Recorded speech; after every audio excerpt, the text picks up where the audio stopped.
这里是巴蜀县，上面有个雪山，雪山下面有一个很厉害的营地。我的车就停在这个地方。哇，你看，爬72轨，我的车有多脏！但是不到拉萨不洗车，一定要坚持守住底线。这里呢停了很多房车、床车，各式各样的都有。其实要看房车的话，来这里看房车展的可以。看这边都是床车，都是锅碗瓢盆，居住的在车上。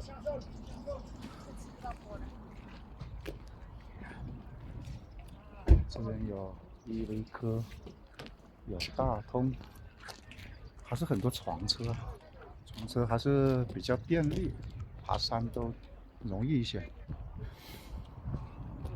然后那边还有搭帐篷的，那边还有搭帐篷的，有 B 型，有 C 型，还有皮卡。除了皮卡，还有一种比较帅的，就是这种三轮车。这个三轮能住几个人呢？这三轮能住几个人呢？两个，住两个，就我们两个人，住3个人家不愿意住。挺好的。所以出来旅游不一定要看什么交通工具，只要有心就能到。对，这是电动还是油的？电动的，还有助力器。哦，电动三轮啊。太阳能板是吧？太阳能在充电。太酷了。所以你说出来旅行一定要很好的车吗？不需要的，只要有心的话，交通工具都是小事。这些很多床车，很多都是床车。啥叫有钱有钱？做工这2天我没白塞，我学会了用刮。这里还有，用刮。还有捡漏的。这个营地挺好的，你看这里免费提供自来水。是巴蜀的一个游客服务中心。做得很漂亮哈。天好蓝哦，现在都已经6点多了，太阳还那么高，远处是雪山。我们就是从上面下来的，72拐。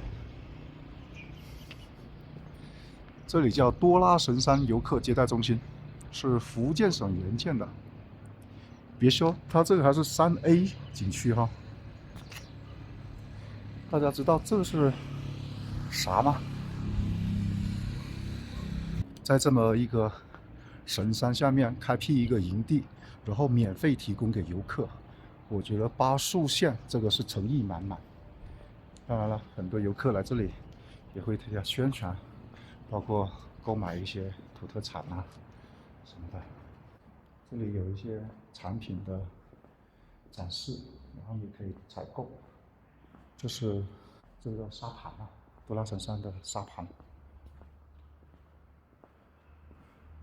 这里有很多那种小的土特产，这里还有经常看到贴在车上的318，此生必驾。这里这么一个展厅，然后产品还是很丰富的，什么都有，都是这边的一些特产。如果喜欢的话，可以买一些走。今天晚上吃丰盛一点，搞火锅。